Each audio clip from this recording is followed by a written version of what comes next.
അനുഗ്രഹിക്കപ്പെട്ട നല്ല സമയത്തിനായി ഞാൻ ദൈവത്തെ സ്തുതിക്കുന്നു, സ്തോത്രം ചെയ്യുന്നു. ദൈവവചനം ശ്രവിച്ചുകൊണ്ടിരിക്കുന്ന എല്ലാ ദൈവമക്കൾക്കും വീണ്ടും വരാമെന്ന് അരുളി ചെയ്തവനായ കർത്താവായ യേശു ക്രിസ്തുവിൻ്റെ ധന്യനാമത്തിൽ ഞാൻ എൻ്റെ സ്നേഹവന്ദനം അറിയിക്കുന്നു. ഇന്നത്തെ അല്പസമയത്തെ ചിന്തയ്ക്കായി യോശുവായുടെ പുസ്തകം 1-ാം അധ്യായം 5-8 വാക്യങ്ങൾ നമുക്ക് വായിക്കാം. നിന്റെ ജീവകാലത്തൊരിക്കലും ഒരു മനുഷ്യനും നിന്റെ നേരെ നിൽക്കുകയില്ല. ഞാൻ മോശയോട് കൂടിയിരുന്നതുപോലെ നിന്നോടുകൂടെയും ഇരിക്കും. ഞാൻ നിന്നെ കൈവിടുകയില്ല, ഉപേക്ഷിക്കുകയുമില്ല. ഈ ന്യായപ്രമാണ പുസ്തകത്തിലുള്ളത് നിന്റെ വായിൽ നിന്ന് നീങ്ങിപ്പോകരുത്. അതിൽ എഴുതിയിരിക്കുന്നത് പോലെയൊക്കെയും പ്രമാണിച്ചു നടക്കേണ്ടതിന് നീ രാവും പകലും അത് ധ്യാനിച്ചു കൊണ്ടിരിക്കണം. എന്നാൽ നിന്റെ പ്രവൃത്തി സാധിക്കും, നീ കൃതാർത്ഥനായും ഇരിക്കും. അനുഗ്രഹിക്കപ്പെട്ട വേദവാക്യങ്ങളാണ് നാം കേട്ടത്. മോശയുടെ ശുശ്രൂഷകാലം കഴിഞ്ഞപ്പോൾ ദൈവം മോശയുടെ ദാസനായിരുന്ന യോശുവയെ ഇസ്രയേലിൻ്റെ നേതാവായി ഉയർത്തി. മോശയ്ക്ക് ആ സമയത്ത് മുതിർന്ന മക്കളുണ്ടായിരുന്നെങ്കിലും ദൈവം അവരെ ആരെയും തിരഞ്ഞെടുത്തില്ല.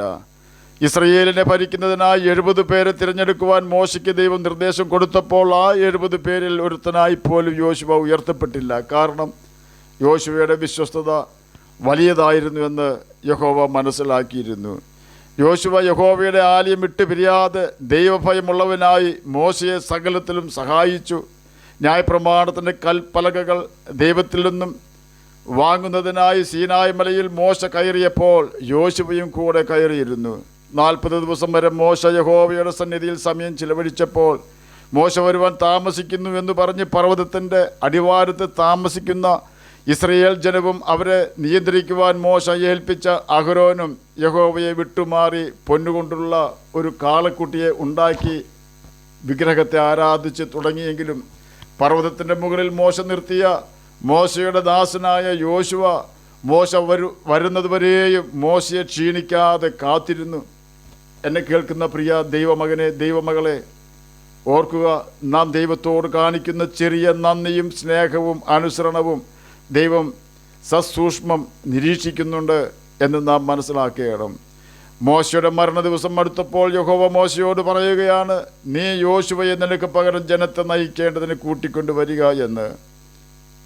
മോശ മരിച്ച് തൻ്റെ ജനത്തോട് ചേർന്നപ്പോൾ യഹോവ യോശുവയോട് പറഞ്ഞ വാക്കുകളാണ് മുൻപ് നാം കേട്ടത്. ഞാൻ മോശയോട് കൂടിയിരുന്നതുപോലെ നിന്നോടുകൂടെയും ഇരിക്കും. എന്നാൽ യോശുവേ, നീ ഒരു കാര്യം മറക്കരുത്. ഈ ന്യായപ്രമാണ പുസ്തകത്തിലുള്ളത് നിൻ്റെ വായിൽ നിന്ന് നീങ്ങിപ്പോകരുത്.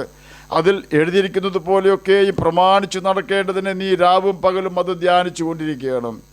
ഇവിടെ ധ്യാനിച്ചു കൊണ്ടിരിക്കണം എന്ന് പറഞ്ഞാൽ ന്യായപ്രമാണ പുസ്തകത്തിൽ എഴുതിയിരിക്കുന്ന കാര്യങ്ങൾ നാം നമ്മുടെ ജീവിത ശൈലിയാക്കണം എന്നാണ് അർത്ഥം. ഏത് കാര്യവും നാം പല പ്രാവശ്യം ചെയ്താൽ അത് നമ്മുടെ ശീലമായി തീരും. ചില വ്യക്തികൾ മദ്യം കഴിക്കുന്നത് ഒരു ശീലമാക്കിയിരിക്കുകയാണ്. അത് പക്ഷേ ദുശ്ശീലമാണെന്ന് മാത്രം. ചില വ്യക്തികൾ ദിവസവും രാവിലെ 1 മണിക്കൂർ നടക്കുവാൻ പോകാറുണ്ട്. 10 ദിവസം തുടർച്ചയായി രാവിലെ 1 മണിക്കൂർ നടക്കുന്നുവെങ്കിൽ അത് നമ്മുടെ ഒരു ശീലമായി തീരും. അത് നല്ല ശീലം തന്നെയാണ്. ചില വ്യക്തികൾ എന്തു പറഞ്ഞാലും വളരെ മോശമായ വാക്ക് ഉപയോഗിക്കാറുണ്ട്. 10 പ്രാവശ്യം ഒരു മോശമായ വാക്ക് ആവർത്തിച്ച് പറഞ്ഞാൽ അത് നമ്മുടെ ശീലമായി മാറും. അത് പക്ഷേ ദുശ്ശീലമാണെന്ന് മാത്രം. ഒരു ദുശ്ശീലവും നമ്മുടെ സമൂഹം അംഗീകരിക്കുന്നില്ല. അതിനേക്കാൾ ഉപരി സ്വർഗത്തിലെ ദൈവം അംഗീകരിക്കുന്നില്ല. നല്ല ശീലമുള്ള ആളായിരുന്നു യോശുവ എന്ന ദേവദാസൻ. എൻ്റെ അമ്മ എന്നോട് പറയുമായിരുന്നു, മകനെ, 10 ആളുകൾ നല്ലവനാണെന്ന് പറഞ്ഞാലേ 11ാമത് ഒരാൾ നിന്നെ വിശ്വസിക്കുകയുള്ളൂ. എന്നാൽ ഒരാൾ നീ മോശക്കാരനാണെന്ന് പറഞ്ഞാൽ 2ാമതൊരാൾ നിന്നെ വിശ്വസിക്കുകയില്ല എന്ന്. നല്ല സ്വഭാവം നമ്മിൽ ഉണ്ടാകുവാൻ നാം ചെയ്യേണ്ടത്, നാം എങ്ങനെ ജീവിക്കണമെന്ന് ബൈബിൾ പഠിപ്പിക്കുന്നുവോ അപ്രകാരം ജീവിക്കുക എന്നതാണ്. ജീവനും മരണവും ദൈവം നമ്മുടെ മുമ്പിൽ വെച്ചിരിക്കുന്നു. എന്നിട്ട് കർത്താവ് കൽപ്പിക്കുകയാണ്, നിങ്ങൾക്ക് നന്മയുണ്ടാകുവാൻ ജീവനെ തിരഞ്ഞെടുത്തുകൊള്ളുക എന്ന്. യോശുവ ദൈവത്തിൻ്റെ പ്രമാണം കൃത്യമായി അനുസരിച്ചു. അതുകൊണ്ട് അവൻ നടത്തിയ ഒരു യുദ്ധത്തിലും ഒരു ശത്രുവും അവൻ്റെ മുമ്പിൽ നിവർന്നു നിന്നില്ല. യോർദാനിലെ വെള്ളം യോശുവയുടെ മുന്നിൽ യഹോവ വറ്റിച്ചു കളഞ്ഞു. യെരിഹോ കോട്ട യോശുവയുടെ മുമ്പിൽ തകർന്നു വീണു. അനേകം രാജാക്കന്മാർ യോശുവയുടെ മുമ്പിൽ നിൽക്കുവാൻ കഴിയാതെ തകർന്നു വീണു. അത് ന്യായപ്രമാണം അനുസരിക്കുന്ന ജീവിതത്തിൻ്റെ ഗൈഡ് ലൈനായി ന്യായപ്രമാണത്തെ ഉപയോഗിക്കുന്ന വ്യക്തികളുടെ മുന്നിൽ ഇന്നും ഒരു മനുഷ്യനും നിൽക്കുകയില്ല. തന്നെയുമല്ല, ദൈവവചനം അനുസരിക്കുന്ന രാജ്യങ്ങളെ ദൈവം ഉയർത്തിയിട്ടുണ്ട്, വ്യക്തികളെ ദൈവം ഉയർത്തിയിട്ടുണ്ട്. ഒരു രാജ്യത്തിലെ ജനങ്ങൾ ബൈബിൾ വായിക്കുവാനും അനുസരിക്കുവാനും ദൈവത്തെ ബഹുമാനിക്കുവാനും തുടങ്ങുമ്പോൾ ദൈവം ആ രാജ്യത്തെ ഉയർത്തുകയും അതിലെ ജനങ്ങളെ മാനിക്കുകയും ചെയ്യും. കാരണം ദൈവത്തിൻ്റെ ഒരു സ്വഭാവമാണ് ദൈവത്തെ മാനിക്കുന്നവരെ ദൈവം മാനിക്കും എന്നത്.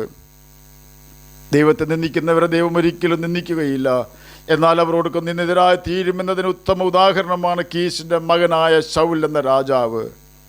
ബൈബിൾ ദൈവത്തിൻ്റെ വചനമാണെന്ന് രാഷ്ട്രം തിരിച്ചറിഞ്ഞപ്പോൾ മഹത്തരമായ 3 കാലഘട്ടമാണ് ഇംഗ്ലീഷ് ചരിത്രത്തിൽ കടന്നു വന്നത് എന്ന് പറയപ്പെടുന്നു.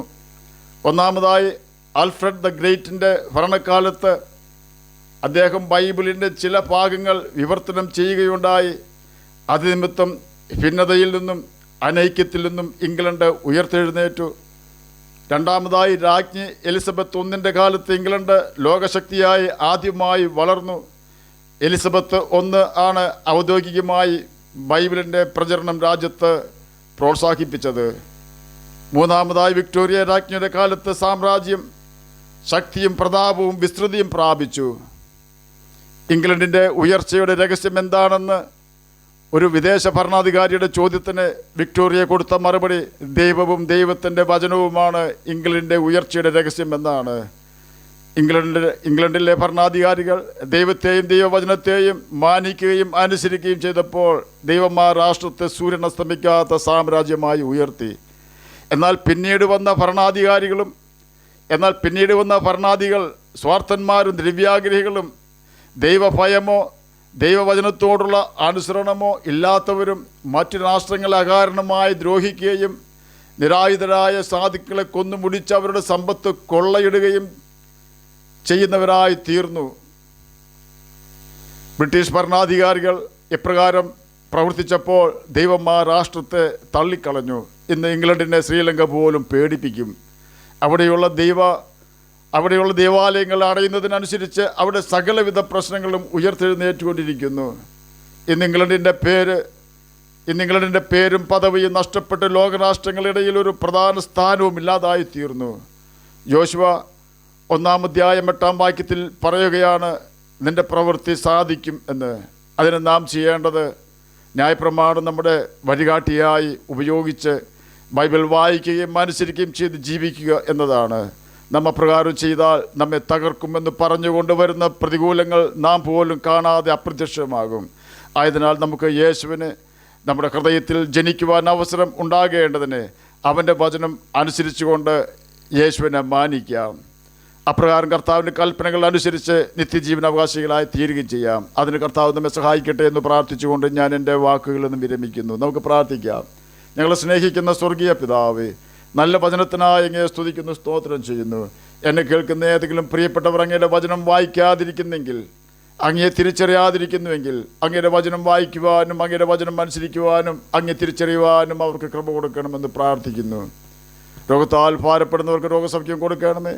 പഠിക്കുന്ന കുഞ്ഞുങ്ങൾക്ക് പഠിക്കുവാനുള്ള ബുദ്ധിയും ജ്ഞാനവും ഓർമ്മശക്തിയും കൊടുക്കണമേ. പ്രാർത്ഥന കേട്ടതിനായി സ്തോത്രം. യേശുവിൻ്റെ നാമത്തിൽ തന്നെ ആമേൻ. കർത്താവ് എല്ലാവരെയും അനുഗ്രഹിക്കട്ടെ. സ്തോത്രം.